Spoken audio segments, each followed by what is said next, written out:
Hey, welcome back to the Marianne Hickman Show. Today's interview that you're about to listen to is with a buddy of mine, Glenn Lovelace. Now, this interview, I really got really deep with him on his business and his company, which is all about helping men become better versions of themselves. But he went into some detail about usually the people that come into his business and find him first are the high octane wives of those men saying, hey, Glenn, I sent a bunch of your reels to my husband. How can we work together? Can you get in our world? Can you get in our universe? And actually, he got a little bit behind the scenes with me and Richard as well with some of the stuff we're working on. So I think you're going to really enjoy this one. Make sure you check out Glenn's information in the show notes of this podcast. I am so stoked for you to listen to this episode. If you're in business for yourself, or better yet, if you're doing business with your spouse and you're running your company together, grab your spouse, grab your husband, grab your wife, listen to this episode together. You're going to love it. Check it out. Well, I've been totally thinking that I want to hear about this men's group. And we were talking before we hit the record button about Chad's podcast and about what you're seeing in marriages. I want, for the benefit of everybody, tell me all about what you do and what you're about. Because we've interfaced so many times and it's like, let's get you on the show. No, absolutely. My story, I mean, it's a fun story to start. It's like, where do we start? And I'm trying to focus on your audience, right? Well, And I mean, my thinking audience about where they might be. Yeah, my audience is all about let's get on stage, let's share our story. So really, I mean, this is a stage, right? A podcast is a stage. 100%. So your story is valuable. The way you started teaching and the way you started coaching is valuable, and that's why I wanted you here, because there's first of all, there's so much need for the content that you're putting out there, and second of all, you're coaching, and I believe that the stage is the most powerful way to get your message out there. Yeah. And I want to hear all about it. Okay, so a really fun part of my story is all the hard stuff. I think everybody can relate to that. Yeah. And so in the context of where I often share my stories, I like entertaining people, and I like the inspiration side of stories, and then the education. So it's kind of, I hope there's a trail at the end of, hey, try this, look for this, talk to this person, and have some courage to step outside yourself. So I remember about, we'll call it 10 years ago, I had this prayer, like, God, just tell me what to do, and I'll do it. And to paint the picture, I had lost a house in a lawsuit for like 4 years, ran out of money, left the keys on the counter, and I just felt so bankrupt as a man, right? We only had 2 kids at the time. And what was beautiful about that situation is it got me out of a bad situation, but I didn't see it that way for years. It also put me in a position where I was exactly where I needed to be next, and I just didn't realize it. Fast forward a year after that, I lost my primary source of income, and I was already working 2 and 3 jobs, and one of those jobs was UPS. I was throwing boxes from like 2 a.m. to 8 a.m., and the benefits were incredible. I've heard good things about them. Yeah, you can't beat it. Yeah. And so I was very much like golden handcuffed to this job and the security it provided. And I was young and dumb and could keep up with the schedule. And before I knew it, though, I was like, man, I'm missing everything. With your family? With my health, myself, my hobbies, with my family. And when you're in a situation like that, you start making decisions based on how you feel. Mm-hmm. You're trying to create escapes and just get through it. And so I'm going down the stairs. It's 2 a.m. and I have this prayer like, God, just tell me what to do and I'll do it. It's a little victim-y. Now that I look back, it's like, where's your choice? Where's your power? You're just waiting around for God or someone else to tell you what to do. And my routine was often like checking in on my kids, making sure the blankets are pulled up, and my heart would just like throb with love. And I was proud of myself because I was showing up even though it was hard, and I was providing and doing all the things. But yet there was this like fracture there where I knew I was missing it, these moments, right? And so I'm setting the tone to this like pivotal moment where I'm walking down the stairs, it's pitch black, having the same prayer again, God, just tell me what to do. Like, it's been like 10 years, it feels like, right? And it's completely black. I see the light from like the microwave down in the kitchen. And I hit one of the landings, kind of this flat spot in the stairs, and an answer hit me. And it was so unusual. It was, not making a choice is your choice. Wow. It was incredible. And I just stopped and I felt peace about it. And I felt like it was a real answer for me in a very timely manner. And I felt such peace about it. And as I translated that into my brain, it was like, well, as soon as I'm ready to start making some choices, God will put his finger on it. Or I'll be ready to make choices and that'll be great. So in good Glenn fashion, I waited probably 6 months before I made any decisions. Whoa. But I was at total peace. I was like, when I'm ready, I'll be ready and I'll start moving towards what it is I want to try to do next. Well, did you know in that moment what it was and you just put it off for 6 months, or were you waiting for an idea? Not. Really? Absolutely not. Hey, what's up? Marianne Hickman here. Hey, listen, I hope you enjoyed that episode. We have some pretty amazing speakers on my podcast and, of course, more to come. If this is something that you enjoyed, guys, smash the like button, smash the subscribe button. You guys know what to do. I love your comments and I respond to every single one of them personally, not a bot or an agency. So if this is something you're enjoying, tell me about it. Tell me your gold nuggets. I want to hear from you. But here's the most important thing I want you to laser in on.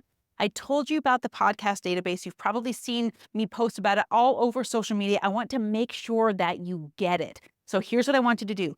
Go to mariannehickman.com/database. Once you put all of your information in there, I'm going to send you the document. You request access to it. Boom, it's unlocked. Once you're in there, my rule of thumb is to apply to 10 podcasts a month. It's very digestible. It's very easy to do. And the database gets updated twice a week. So I want you constantly checking back in there for the next podcast that fits your audience.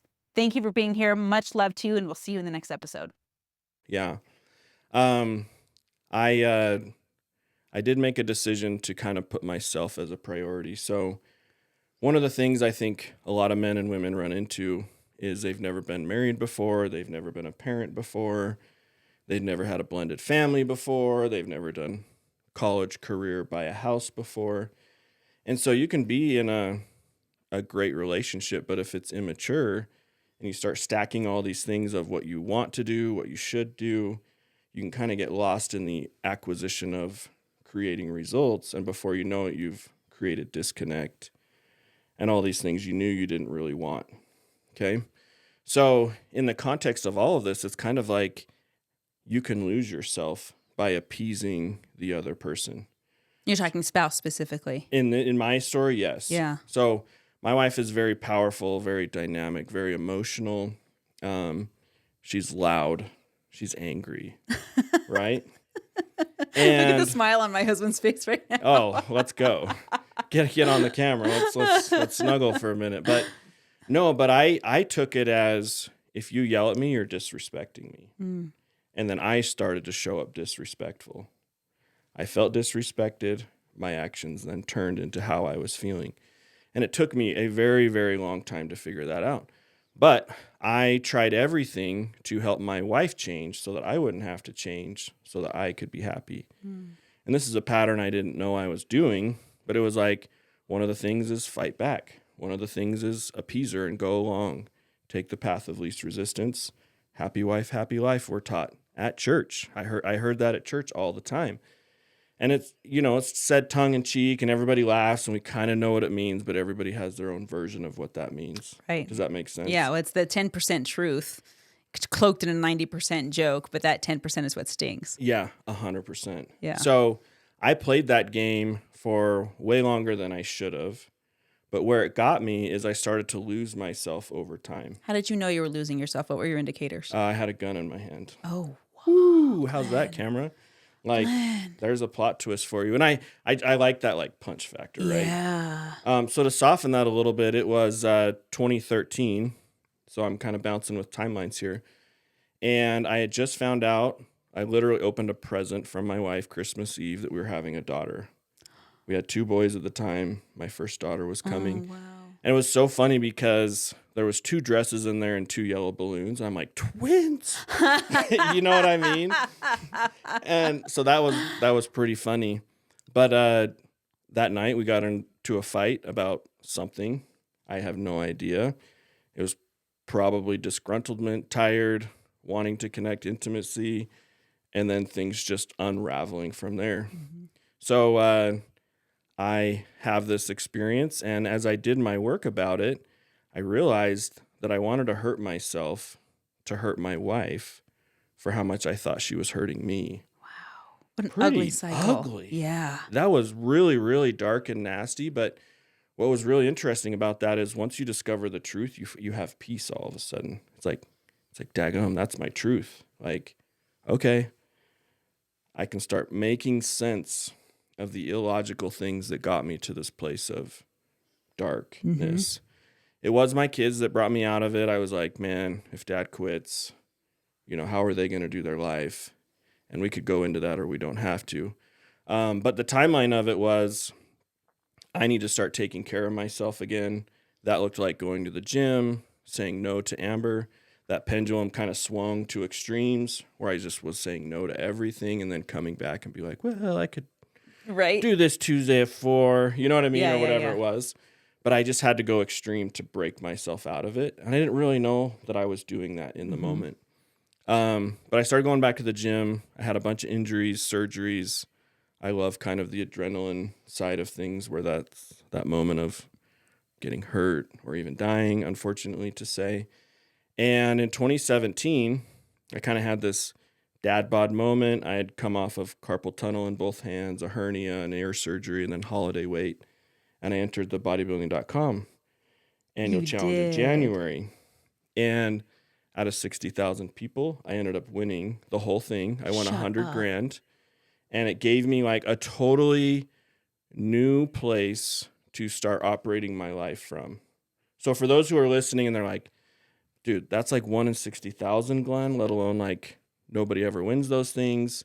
And so if people are trying to inspire, get on stage, I think it's like you've got to realize that your story has some connect the dot value as you look backwards.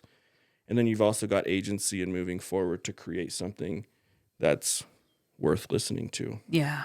Holy cow. Well, and tell me about the competition. Was it a bodybuilding competition? Ironman, strongman? What was the competition? It was just again? a before and after picture. Really? And there was a community. It was an amazing community at the time. And so I was on there night and day and night, and almost caused a divorce because it was like me on Instagram, rah-rahing everybody. And there was some pivotal moments. I love the story 3 Feet from Gold from Napoleon Hill. And the really short version is this guy quit too soon. The new guy came in, hired an expert, found this huge gold mine, the vein. And the first guy was 3 feet because of fault lines. And I had this pivotal moment 3 weeks, ironically, before the contest ended where I wanted to quit. Because everything was in shambles. My body wasn't responding quick enough. I had studied all the previous winners, and I'm like, I've never done this before. There's no way my body can go from where I'm at to that. And it was just a pivotal moment to decide to just go for it and finish really strong. The night before we did our pictures, we had a huge blow-up argument. My wife's like, I'm not going. You're not going to showcase our family, like, in front of a camera and pretend everything's good. And I was like, man, you're right.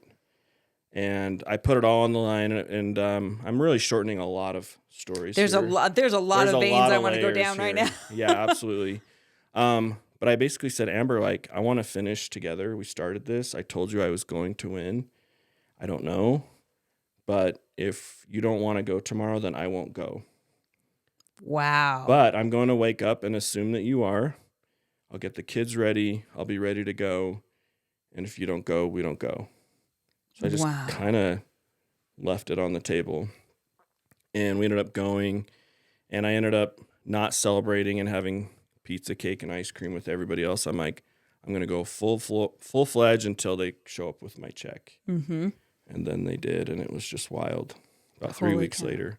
So this kind of gave me a platform to go from job to job to job, having these like outlier type experiences that I put myself into, harm's way, or I started making decisions and started taking ownership over the problems I had created in my life. And this eventually led to a full-on like men's life coaching business. So I entered the life coach space in 2019. I had major problems with life coaches. just had lots of negative connotation for me. And there's so many that are shouldn't be life coaches. I'm not going to trust an 18-year-old with no life experience to life coach me. Totally. And the same could be said about anybody, right? And it's kind of like, well, what results have they produced in their life? That's and the then question. what results have they helped their clients produce? Mm-hmm.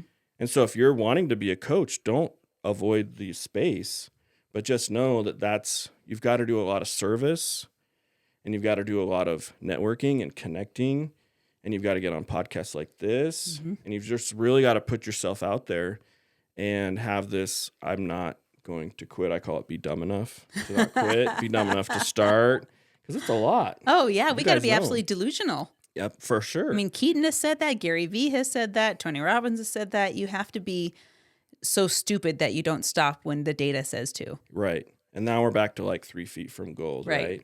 Like we're at this pivotal moment, and you could be very, very close to a breakthrough, right?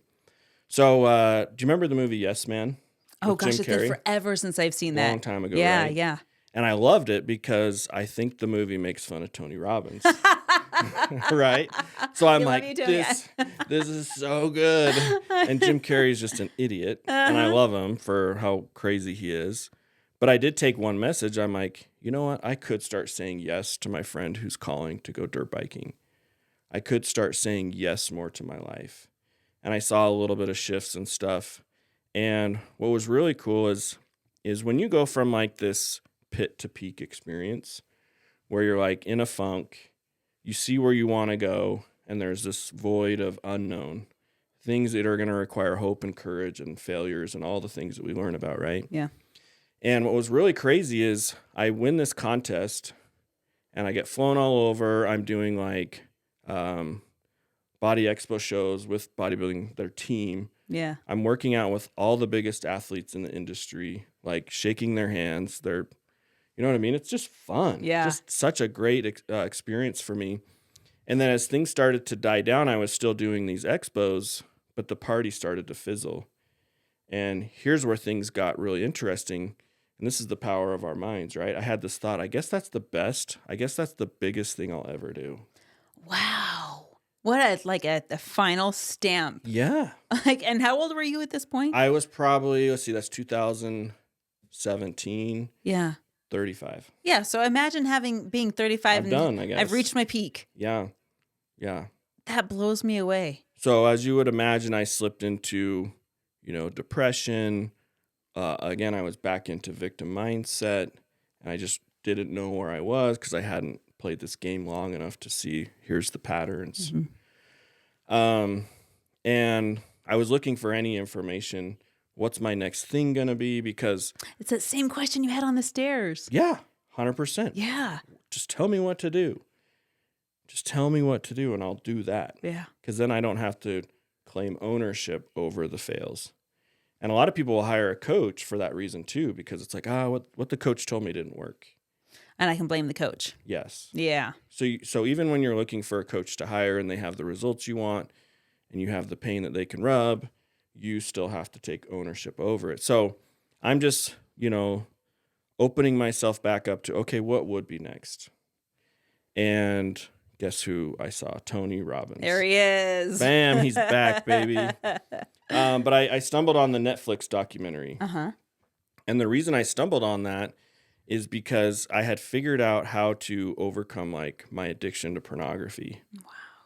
And comparison is nasty because I was like, my addiction's not like some of my friends. Like, it's not that bad. Right. Does that Right. make That's sense? the excuse that I hear all the time. Totally. Mine's different. Yeah. I'm different. And it's not hurting, whatever, all the thoughts and stories.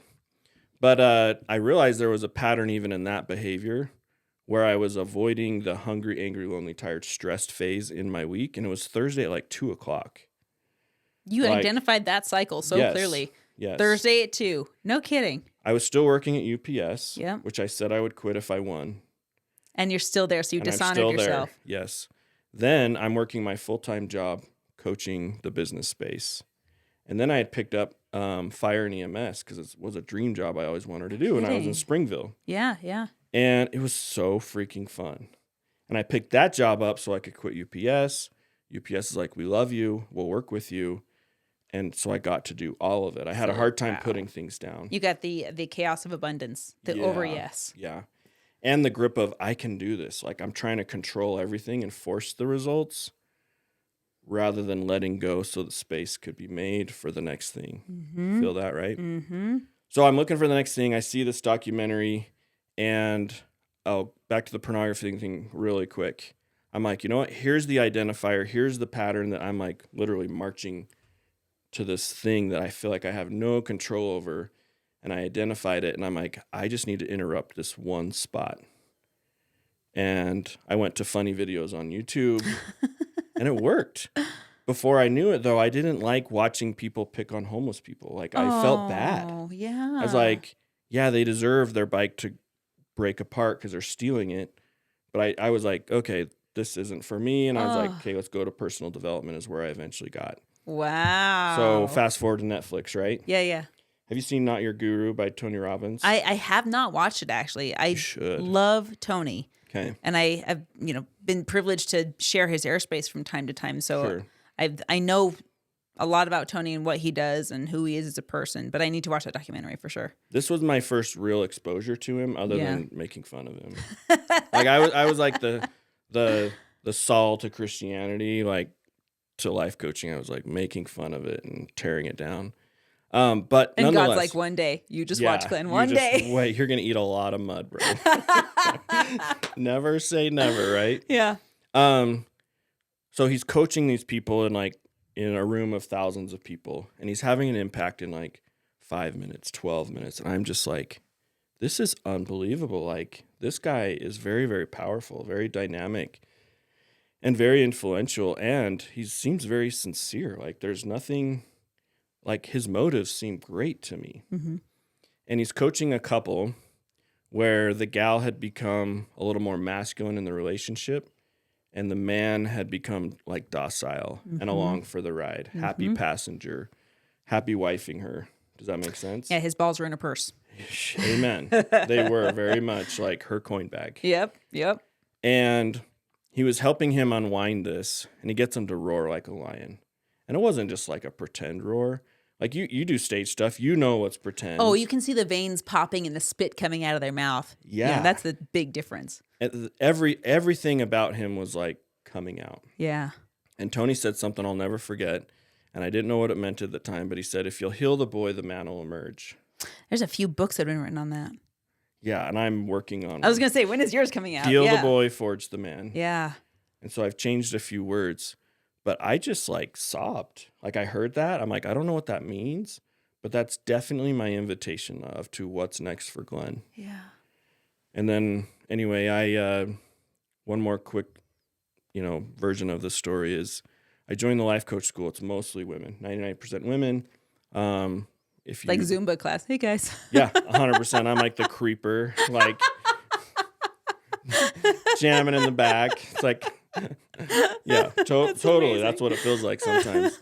But the founder, Brooke Castillo, I heard of it through Jody Moore. Have you heard of Jody Moore? I know Brooke, or I know of Brooke, but I haven't heard of Jody. So Jody Moore is a life coach for LDS moms. Oh, crazy. How to yell at your kids less is how she got started. Huh. And my wife was listening to her, and I'm like, keep that crap away from me. Sounds great, but if it works for you, that's awesome. And, I'm a little shallow to admit this, but I found out how much money she was making. Mm-hmm. And I was like, well, what's she doing? And I tried to listen. I'm like, I still can't do it. I started listening to Brooke, and I'm like, oh, I like Brooke. I can do Brooke. I ended up going through her certification program, which is like $35,000 now. Wow. Gone way up. Good for her. Yeah. Awesome. Yeah. And I started to notice a problem in their community. So what you do when you're trying to help people, you identify problems. And then if you have solutions or you're willing to go find them, you can start addressing pain points and helping people navigate through the mess, right? Yep. So one of the things I identified is these gals who are making progress through therapy, coaching, and personal development, they're creating a disconnect in the marriage. Mm-hmm. And it can go like 100 different ways. But one of those is the husband, because he's sitting on the couch emotionally and mentally and physically, he's staying comfortable, and she starts to resent him. Mm-hmm. she also gets afraid that the distance she's creating by the progress she's making. Mm-hmm. So then she holds herself back, perpetuates the resentment with him. And now all of a sudden we're getting into like really bad ultimatums, things that the wife doesn't actually want, but she doesn't know how to get him to move or to change or make progress. Dissonance, right? 100%. I felt that. It was, I'm Totally. vibing right here, and it's not a comparison thing. No. But it's like the Tacoma Narrows Bridge. Have you seen that? No. Yeah. What is it? It's a concrete bridge that I could go into the science of it, right? But basically, the concrete bridge was suspended and built, and it happened to match the natural frequency of the wind that was passing through it. And the concrete and rebar started to bend and sway until eventually concrete couldn't keep up with the movement and it busted. Wow. And that's the way that's a picture in my mind that you're painting. When our vibrations don't match, something's going to break. I either have to lower myself or you have to raise yourself. And if neither of us move, it doesn't match. That is so beautiful. I'm going to totally take it. Study that. It's and yours. Look at it. and the way I've said it is, these women that I'm running into are deep sea diving. They're living this like dangerous, fun life. The ocean's scary. There's sharks out there. There's also dolphins, so it's fun.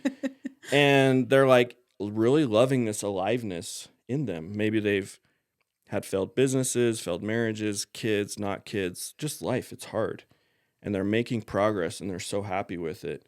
And then they're looking around for me or Richard or anybody to be like, dude, where are you at? I want to enjoy this abundant, like wild life.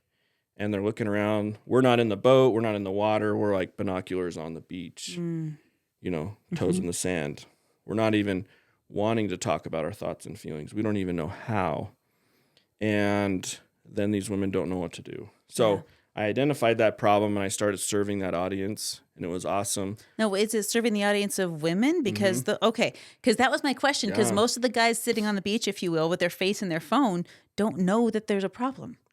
They don't until it's generally too late. Yeah. And then they're like, what happened to our marriage? Like, I worked so hard to create what we have, and now all of a sudden it's not good enough. And it's never going to, whatever the victim thoughts are that are creating him to plant his heels in and just stay in his chair. Yeah. That's the problem I've identified. And then I'm helping gals navigate through that in a productive way where it's like, hey, you got to mansplain this stuff a little bit. Do you know what I mean? Like we're pretty smart and logical, but when it comes to thoughts and emotions, we don't know how to go there yet. Yeah. And having your wife tell you how to be emotional and vulnerable, it's not, I don't know.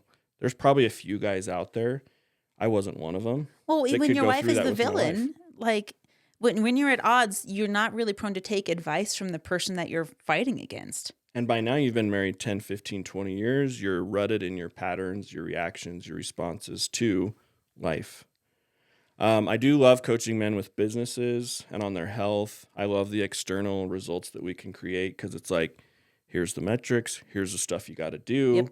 We're going to identify the blocks with what you're buffering or drifting on, and I'm going to help you see your emotions through this. Because one of the things I would love to go to war on, and I've totally accepted this, is that men are taught not to have emotions. Don't make decisions from emotions. And I'm like, fair enough, I get it. But you're still making decisions from emotion, even with that thought. Yeah. So if I think the thought, hey, I need to go into work, make this happen, and make it non-emotional, I'm disciplined, or I'm determined, or I'm motivated. Those three things are all still emotions. Mm-hmm. And so taking this a layer deeper with men, it's like, hey, what we don't want to do is take actions from negative emotions, reactive emotions that are going to break things. Yep. Right? And so in order to do that, though, we have to identify emotions and get comfortable and confident with managing those emotions. So where do you want to start? Your business, your employees, your wife, your kids, your own mind, your spirituality, your health. And I can pick you up wherever you're at. Yeah. And we can get started. So you started out by saying that the target audience that you were working with was the women who were deep sea diving and having all the fun. How did you go from, and I don't, maybe you're still targeting that audience. How do you find these guys that were on the beach, not interested. Yeah. So it's a really messy form of marketing because I have to go through the wife. Yeah. This is not a clean and that way. could be super threatening. It is very threatening. And I get messages that are like, Glenn, my marriage was good before you came into it. And I'm like, that's what you just think. Don't know. Because when your wife called me, I talked her into staying. Whoa. Do you ever say that to people? 100%. Wow. So, many, many examples. And your question was, how did you find these pools to go fishing in, right? Yeah. Yeah. So we're like, if you're looking to start a business, it's like, how do we find the blue oceans? Like Russell Brunson, is that one of his things, right? It might be, yeah. Yeah. And everybody kind of adopts this lingo and it gets tossed around. But if you go where everybody's at, you're going to have a lot of competition, which is going to drive your pricing down. It's going to be frustrated. And so it's like, you've really got to stay broad in your niche and serve a lot of people and discover what the problems are that you intentionally want to go and solve. So for me, like the health thing is easy. Like I can coach health in my sleep. Yeah. Yeah. And I love it. When I get clients that want to lose 100 pounds, I'm just like, it's measurable. You can see it. Totally. The results are there. We get to control everything. Mm-hmm. When we start getting into business, now we're talking about generally revenue problems and again, employee measurable, problems. measurable. Yeah. Yeah, you're the boss. At home, a lot of guys don't feel like the boss because they've given up those reins or don't deserve to even hold those reins because of the ruts of behavior of time and trying to make this work. So they kind of like what Chad talked about, right? Yeah. He's like, how do we integrate this balance? Or I like the word harmony. I do too. Because I still like chaos. Yeah. Do you know what I mean? And Chad's one of the last episodes that Marianne did, right? Yeah, Chad Brown. He's an exquisite. You all should listen to his podcast that's why too. I'm plugging it. It was He's awesome. so good. And he says in that episode, I don't like to compartmentalize my life. And what he's saying there, in my opinion, is he wants you to be you everywhere you go. Yeah, he tattooed the ampersand on his finger to represent that, which is strange for the male mind, as far as I understand anyway, because the male mind likes boxes. Right. And this fits in this box, and this fits in this box, and there's an empty box, which I still don't get. But right. So this integration or this harmony. Right. Right. So how does that come back to?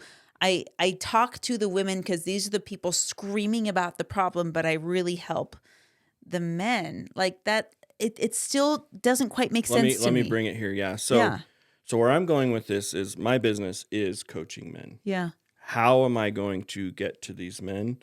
Well, it's through networking and podcasting, and then it's through women. Mm-hmm. I love push, pull, or drag it in.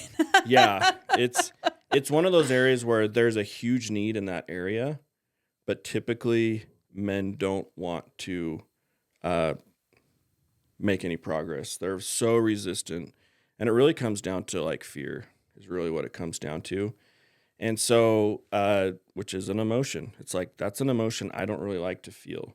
And if you're going to, expect me to talk about my thoughts and feelings, things that I don't even know how to identify, then it's like, how do we bring logic to something that doesn't feel logical? Mm-hmm. And that's something where Brooke came up with this model, CTFAR, and we could go into that, but it really gives men a tool that they can use to identify what they're thinking and how they're feeling and connecting it to the result they're getting or not getting. So let me give you a really cool example. My wife, she's a fireball. I'm this avoidant, hates confrontation. I've been labeled passive-aggressive for a while, so there's that. I tend to show up aggressive. Aggressive, A squared. Yeah, right. Double A. She's a triple A. I think we need to meet. What's the other A? Asshole. Cool. I love it. I've been there too. Yeah, all of us have. Yeah. And so I loved going to the gym to hurt myself. When you say hurt yourself, are you saying cause injury, or are you saying like I'm going to tear the muscle? Like I want to. You want to fail. I want to cause as much damage that's productive damage. Okay. And I created this gym bag with pre-workouts and pre-workout meals and post-workout nutrition. And I tried everything and lost muscle, gained fat, gained muscle, lost fat, and I really honed in what works for me through hiring people and failing and quitting. And I'm confident there. And one day it hit me. I mean, Amber and I, she loves listening to these because she's like, what? Tell me what you're really I need to meet her. Oh, she's awesome. But I'm like, we argue every day. And she's like, no, we don't. I'm like, feels like it. There it is. Feels like it. But in order for me to stay in the marriage and not force her to change, I had to change the way I viewed her behavior that wasn't going to change. That's the first part. And then the second part was my judgment towards anger. So coming back to the first part was this. She's responding. I'm feeling disrespected. It sounds like Anatomy of Peace. Tell me what that is. Oh, I want you to finish. Okay. But yeah, I'll Let's block cover it that. off for you. Yeah. Okay. So we have this thing happen in our life. She's angry. I view anger, whatever her response is, as disrespectful. Because I'm feeling disrespected, my actions now are swearing, name-calling, being defensive, stonewalling, being critical, bringing up the past, avoiding my part, all these disrespectful, breaking things. Do you know what I mean? Yeah. Yeah. Getting postured up against a woman, like whatever, right? So now I'm the one being disrespectful. And what I had to recognize is this is happening so often, like the gym, that I can duplicate this process over and over and over again. And now I just have to change the way I think. So here's where it gets magical. Instead of her fighting me, I started viewing her as fighting for us. And then I started viewing her with so much admiration and love. And you probably didn't even tell her you were doing that. Not at first. Yeah. Because, of course, I don't want to be at blame. I don't want to change. But I started seeing this, and I started looking for evidences of how much this woman cares that she's willing to be this disrespectful in order to fight for our marriage. And once I saw that, every time I started getting that flooded where I'm like, emotion, I need to run away or break something, it was like, dude. And I plugged in this phrase. I was like, hey, if you can calm down, I can stay in this. And I really want to. And then she wouldn't calm down, but because I showed up for myself and said this, I started to see the pressure go out my ears or whatever, and I was able to stay in it. Because I showed up and spoke these weird things that I just came up with. I'm like, man, this is so powerful. So when these gals are trying to disrupt the marriage, it's like you've got to do it in a way where he's using his choice or his agency to be like, look, and this requires truth. So a lot of people call them really hard conversations, right? Yeah, yeah. And typically there's a lot of truth that needs to be shared where it's like, hey, I'm living a great life, progressing. I'm really nervous about us, and I don't know what she needs to say, but she needs to have a really staunch relationship that's not riddled with, I need you to leave, separation, or divorce, because he might give it to her. Yeah. And that's not what she actually wants. That's not what she wants. That's manipulation. So the second part of this was having judgment towards emotions that I didn't think were allowable. So I had a lot of judgment towards anger because of my childhood, how I was raised, peacemaking, sweeping things under the rug, not actually talking about it. This isn't really my parents' fault, but I was a kid. I didn't know I needed to do all these things. And yes, I could totally blame this on my family dynamic, and it's a viable blame. But it's like, okay, I see it now, and now I can do something about it. And so I started picking apart, what does anger mean? What's good anger and what's bad anger? And then I was able to create boundaries around what I allowed others to do, Amber, that were not part of what I was going to allow with anger. Clean anger. Does that make sense? Yeah, give me an example of what that means. Because I course. think I know what it means, but I want to hear what your thoughts are. Yeah, have you heard of John Gottman? No, but is there a Gottman Institute? Yes, same Okay, guy. that might be it then. Yeah. So John Gottman, he's been in the therapy world for at least 30 years, maybe longer. Him and his wife have both co-written books. He's got a great book called something towards What Do Women Really Want? Yeah, that Freaking might be the awesome. one that I'm thinking of. Yeah. And all of his books overlap with the Four Horsemen. So there's one called the 7 Principles for Making Marriage Work. Pretty sure it's really close to that title. But there's the Four Horsemen. And the Four Horsemen, John decided through watching and following couples for decades, was if any of these horses were in the relationship, that he could predict with a 91% accuracy whether they would get divorced or not, which is wild, right? No one wants to go up against that test. No, that's a wild one. But the Four Horsemen were defensiveness, criticism, contempt, and stonewalling. So what I've been able to do is in my own life, decide and see where I'm showing up with my 4 horses, but still allow myself some anger. And I've been able to do that with my wife. And I feel like if those 4 horses are there, now we're turning anger into contention. Yeah. Yeah. Does that make sense?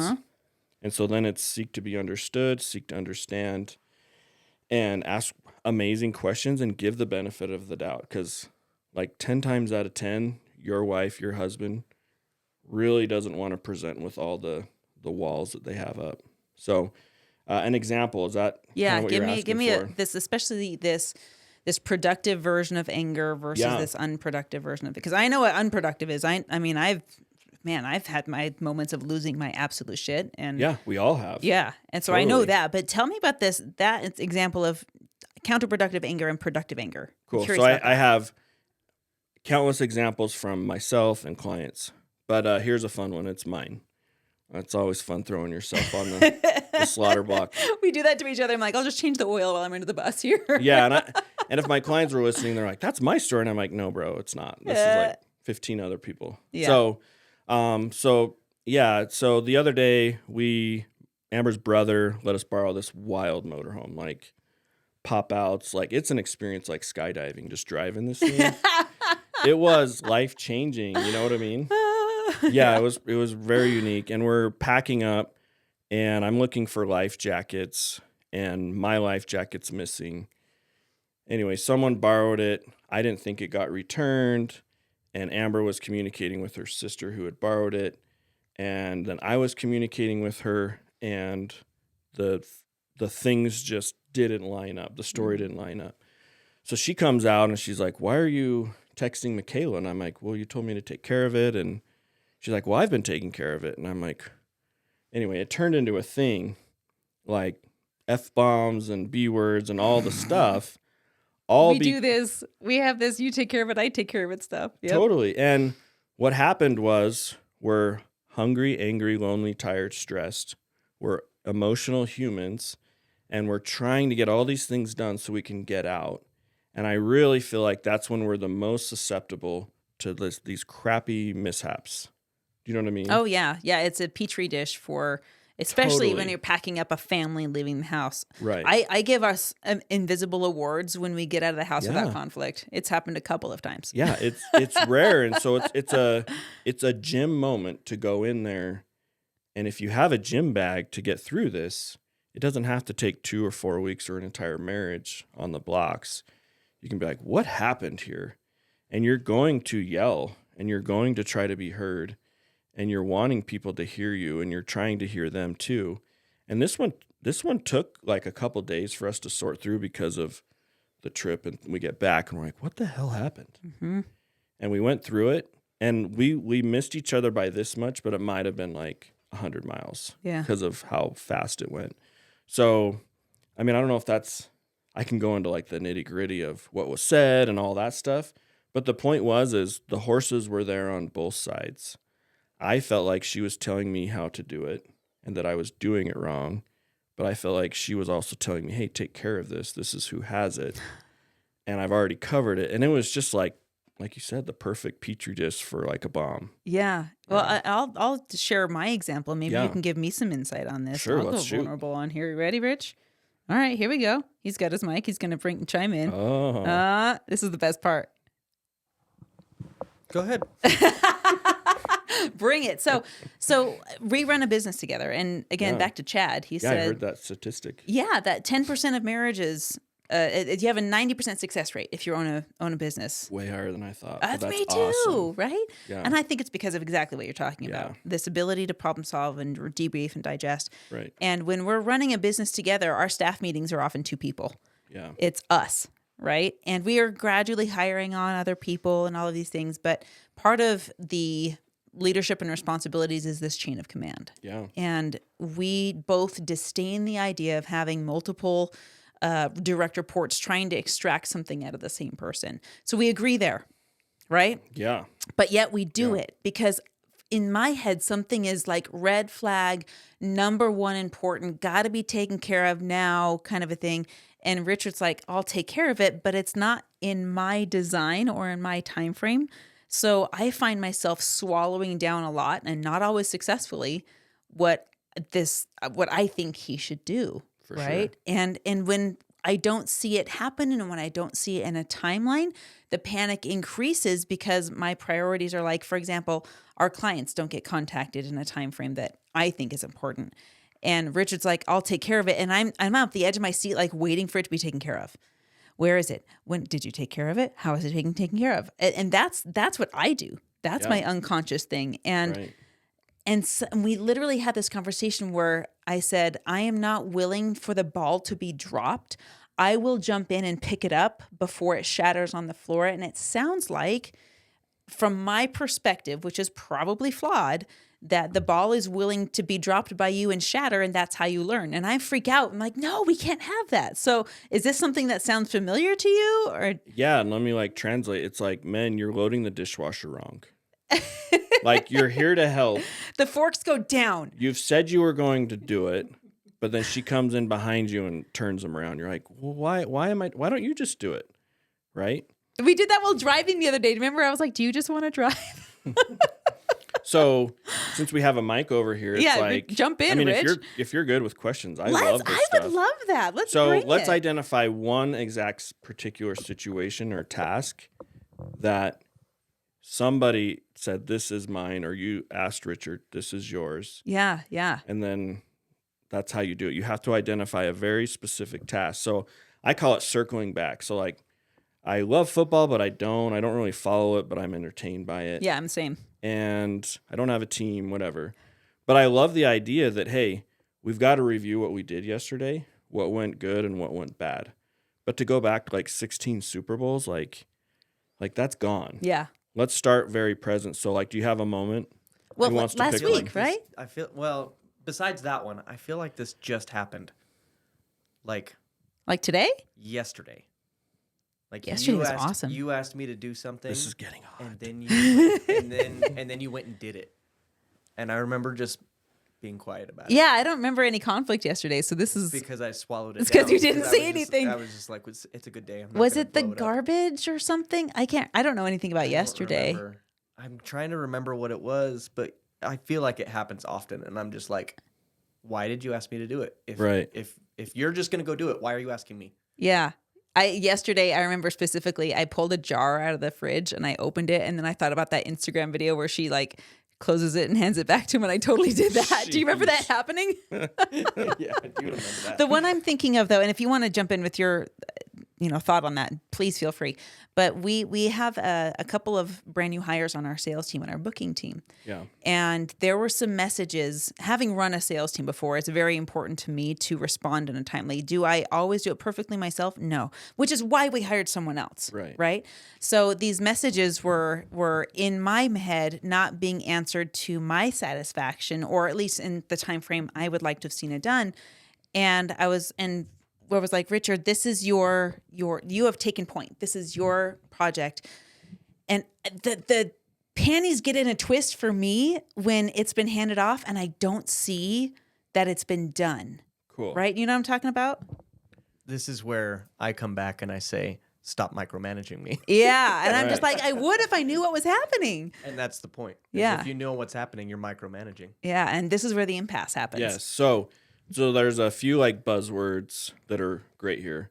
We all have a manual, a rule book for how different relationships should be. And that gets us in a lot of trouble. Mm-hmm. So like, I have a manual for my dad. And if he doesn't show up this way, then he's not a very good dad. Mm-hmm. And really, I just need to compartmentalize what I need and then go find relationships that serve those needs, and then let my dad be authentically him. Yeah. And stop shooting And pick up my phone Yeah. and call him and do the things, right? So you have a manual for what this part of the business should do. Mm-hmm. You have expectations. And so since you're married, share a bed and a business, That's gotta- a new book, by the way. You got Is to it write really? that book. No, I'm just saying you ought to write that one. I'll That's your go next back book. and listen to it. Share a business, share a bed. Yeah. Sounds awesome. What's in your head? Rhymers. That's awesome. Yeah, there we go. I love the think tank. Write it down. Let's do it. Okay, sorry, I interrupted you. Yeah, no. So people make this a problem. So what are you making it mean that he's not doing it right? For me, it means that the clients aren't getting taken care of. Okay. And that's a problem. That's what I feel like. I can't drop that ball because it's so important that they get a response that like that. I feel like I know I'm blowing it out of proportion, but if our clients aren't having a good experience, then our business is not successful. Right. Then what do you make it mean about him? Well, in my head, I used to do a lot more blame. Yeah. Right. But now it's like, I need to take something off of his plate. Right. He's doing so much, and I have a lot of compassion for that. He's setting up the studio, and he's being dad, and he's working on other people's projects for other businesses that we run. And I'm like, if the ball is getting dropped, that must mean you're overloaded. What can I take off your plate? Yet, like, I can't take this from you. Right. You know? So there's layers to this, right? Like Yeah. we could keep going layer. This is fun. And the why question is really powerful in this case. But before you get to why, you'd be like, how does it make you feel? And is that an altruistic thought? Or is that a giving him the benefit of the doubt? Or is there anger and other emotions coming in where you're like, yeah, that sounds like me. So it's like, are we giving ourselves too much of the benefit of the doubt? And so it's like, when she shows up, do you feel like it's anything other than you must have too much going on and can't handle it? Or how do you take that? What do you make it mean when she steps in to do the thing? Yeah, it just feels like there's just feelings of you're not doing a good enough job, so I'm just going to do it myself. And it's like, no, I'm doing a good enough job. We just have different management styles. Right. So when you're thinking, she thinks that I must not be doing a good enough job, how does that make you feel? One word emotion, if you can tap it. This is not easy, by the way. Yeah. This is a fun science. The first one is anger, but I know that anger is a secondary emotion. Okay. And so, I know that when something that you've expressed is not enough, is that hitting it? No, I think it comes down to feeling like, and this has been a hot topic, right? But Yeah, it feels, it has felt at times like it's, she doesn't trust me to get this done. Yeah. It's that feeling of distrust. Yeah. So that's a thought. How does it make you feel? One word emotion. So if someone doesn't trust me, I feel hurt. Yeah. I feel sad. I feel disappointment. Yeah. It's all of those. Yeah. I feel annoyed. I feel anger. It just depends on if I'm really trying or not. I think it makes me feel really sad. Sad. That my wife doesn't trust me to get this thing done. Cool. I'm going to cry now. Yeah, me too. Let's cry. But this is how. And that turns into anger, which is my problem, and I need to work on that. 100%. Anyway. So we can massage this dough and play with it, and it's really important because once you recognize the feelings, now you can see why people get stuck in a rut because of their actions, because they're making so many assumptions. Yeah. So when you're a business owner, if he was just an employee and you were just an employee, you would want to assign what are the job roles and expectations. And kind of like, I think Dave Ramsey had a commercial that was like, identify the 3 things that your employee must do to win, and make sure that they know what those 3 things are. Because otherwise they're going to assume all these other responsibilities. They won't be willing to sweep the floor anymore. You know what I mean? Oh yeah, I lived that. Totally. And we all do. So skipping ahead a bunch of minutes and minutes, it would be like, okay, let's identify our procedure and protocol, and let's draw a line in the sand on what's expected, what's timely. And then you could be like, I don't even want to do that, but I'll do it until we have the person that can do it. Or Marianne can be like, well, I'll do this thing. Yeah. And then that's just communication. And then you could ask him, hey, will you follow up with me and make sure this is getting done? I love that, by the way. I love check-ins. If I miss a deadline, I want to be told. Yeah, and if you have 6 kids, you guys are communicating all the time. We have 7, not to one-up you, but we did. We're done. You can win that one. Oh, we're done too. No more. But so Marianne, this is really powerful for like a dynamic woman. When you see your husband and how he feels, and he's willing to share that with you, is that weakness or is that strength? I love the sharing of the emotion. I adore that. You know, that takes a huge amount of deliberate work on yourself. It takes a huge amount of critical thinking. It actually allows you to detach the emotion from the event because you've identified it and separated 100%. it. And that's a beautiful thing because now we can say, okay, we have a different problem to solve. We can Right. solve the logistics by a checkbox. That's not even the problem. It's not even the problem. Right. Over here, we've just found another beautiful way to take care of each other. Totally. Which is great. So if this goes unchecked, you're going to suppress, react, resist, and avoid sadness. I guess, yeah, probably. You're going to build a wall to protect, because sadness feels weak, bro. I don't want to feel sad. You know what I mean? Mm-hmm. Especially from my wife, because it's kind of like the dynamic parts of her are the hard parts, but the hard parts are the fun parts. Can you read between the lines there? Like, this is a passionate woman that you have on your hands, and you love that part about it, but it comes with the inverted part that's like really hard to handle. So you've got to bring yourself up to her level. Oh, yeah. In some ways, and in some ways you need to come up to his level and others, right? And that's where this opposite attract really allows us to grow together as a couple and really learn and grow through stuff that we could be exposed to through ourselves. So coming back to this now, it would be like, okay, we've identified some thoughts and emotions. That's your model. That's how you're perceiving her actions. And what you've got to do is do the work to check in with her, to be like, what were your intentions? What was going on? Let's recreate this scenario, this Sunday football thing. And I want to guess why you were doing these things so that I can get in tune with my barometer of what my wife's doing or not doing. And I call this ninja models. So like with men, when you can expand your emotional vocabulary and your awareness, it's like I need to get very painfully, acutely aware of what I'm thinking and feeling and take full ownership over it. And once I do that, now I'm okay with that expansive relationship with myself to feel the ups and downs.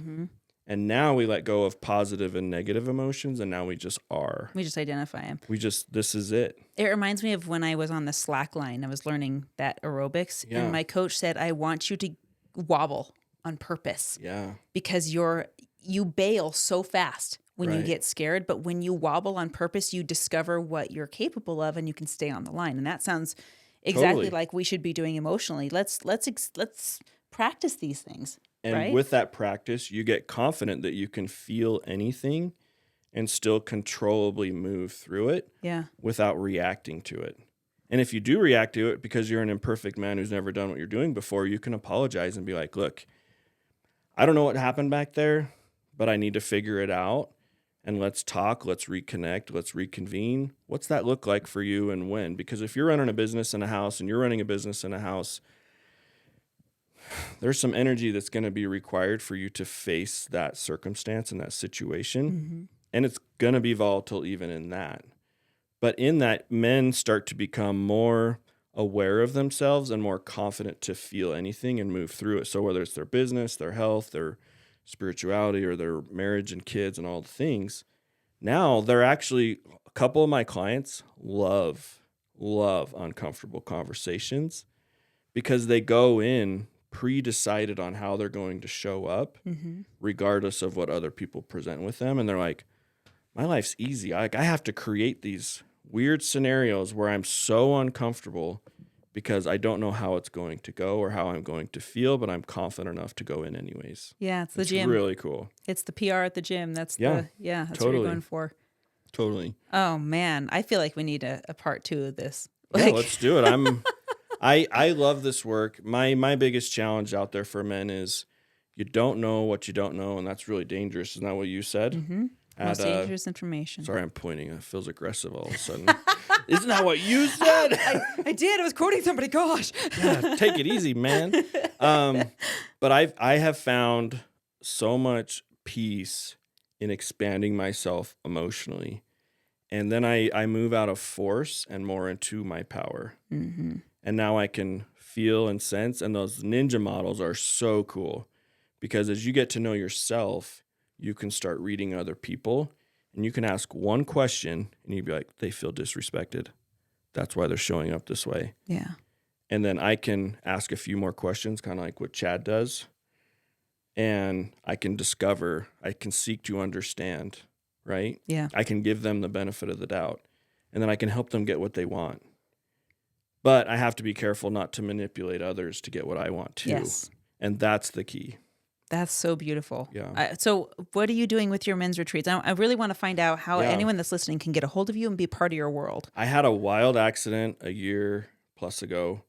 I broke my neck in 3 places, broke my back, broke my ribs, broke all 3 bones in my arm, and shattered my elbow. I almost died twice. And so like my full business just went to my back. Like showering was a win last summer. And it has been the hardest thing I've ever had to go through. And quite frankly, I'm still in it. So retreats and events, it's just been kind of like, do I have the capacity to do them? And I'll do them. The one-on-one coaching is still there. I love helping groups and supporting. So when others have events, I'm like, okay, how do we help these people make a decision? Yeah. Now we're back to the landing. It's like, you need to start making choices. You need to start taking control of your life. So right now, the best way, you can go to like glennlovelace.com, schedule a call, and I generally try to blow your mind with how much can we do in this hour, 90 minutes. Yeah. I don't even make an offer. I'm just like, what do you need? What do you want? Who do I know that can help you? Is it me? And then if it's a fit, I'm like, okay, I'll make an offer on the next call, but you gotta do this. Got to show up. Yeah, and it's just my way of serving and just showing you how powerful this work is. Because if people are expecting an offer, they show up differently. Mm-hmm. They almost show up a little bit blocked. They do. They defend. They stonewall, and they're like, "You can't see the real me." Right. Yet. Yeah. Or they're afraid they're going to have to make a decision. I mean, there's just so many layers to this, and so what I would love to see in all of our lives is the willingness to invest in ourselves. Because once you start living these tools, the results that follow are unbelievable. And it's kind of like trying to build a house with, I mean, what tools do you have? Have you bought a lot of tools remodeling the house? Oh, yeah. And doing the Oh, things? yeah. We buy specific tools for specific things, and it's in the candy store watching Richard go through Home Depot. Home Depot is the best place in the world. It is. And you might only use that tool for 10 minutes, but it saved you like 4 days, and it looks way better. And so I think in the work of what you're doing and others out there, it's like if you will invest in yourself, you can skip so many hard things and still be a DIYer or whatever you need to do. But the right tools can change everything. So, okay, so I'm going to have people go to glennlovelace.com. They got to follow you on Instagram. I hope our Instagrams are still streaming. Are they doing okay?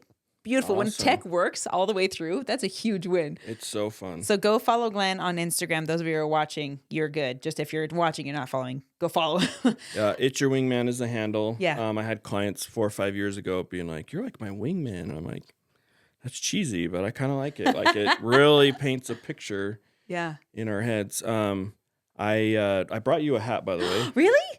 I mean, it's been sitting there and I didn't really tell you. And I'll bring you another one, Richard. This one's mine. You can't have it. When I won this contest, they did an interview. And in that interview, I told my secret that I had this gun in my hand. And I was determined not to tell anyone my truth, right? Yeah. And at the end of this clip, I said, I was just rambling essentially, but I said, we all have one life to live. Let's live it.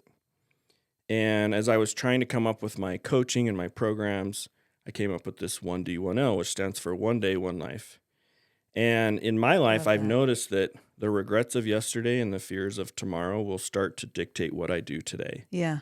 And so I really have to manage my past and my future with the actions I'm taking today. And because I've honestly almost died many, many times, it's like, man, like we really do need to get really intentional with our day and our time and just live it to the best we can. So 1D1L is kind of like an adventure hat. So just do cool stuff when you're wearing it. Done. We like to do cool stuff. Maybe it'll just be a cool shelf piece too, a talking point. And I have other colors too. But I love like that message, and it just helps me focus in on what I have control over and not get too far into the future. So this is beautiful. Yeah. I love this. We'll go. We have a cruise coming up that we decided we're going to go on. So matches your necklace. I thought so too. I was like, what color does Marianne want? I'm like, she wants this one. It's Tiffany blue. Yeah. Tiffany blue, baby. I love it. Tiffany blue, that's right. Should have put it in a Tiffany bag. I have one. Did you know Tiffany was sponsoring? Yeah. Thanks for everyone's time, though. This was amazing, and I would love to serve your audience however I can. And so it's kind of back to that point of service. And and mindset and those things can really make a difference, especially getting on stage. I mean, it's the biggest fear people have over death. Yeah. Yeah. Death is like problem. number 4 or something like that. Yeah. Yeah. Crazy. Well, I appreciate you joining this stage absolutely. today. Thank Thanks you. for giving us a sample of what you can do. I mean, maybe we'll call you and like do more cool, epic stuff. But I plan on it. It'd be awesome. you're an incredible human. You have a too. heart of gold, and I love what you're doing for the planet. Thank you. Thank you. That means a lot. Yeah. Friends, make sure you subscribe on the Marianne Hickman Show if you're watching on YouTube, wherever you're at, so you can see these episodes as they come out. And make sure you go check out Glenn and everything that he's doing, whether you're a high-octane wife like me or whether you're a dude that knows that he said some truths today. Thank you for being here. We'll see you in the next episode. Hey, what's up? Marianne Hickman here. Hey, listen, I hope you enjoyed that episode. We have some pretty amazing speakers on my podcast and, of course, more to come.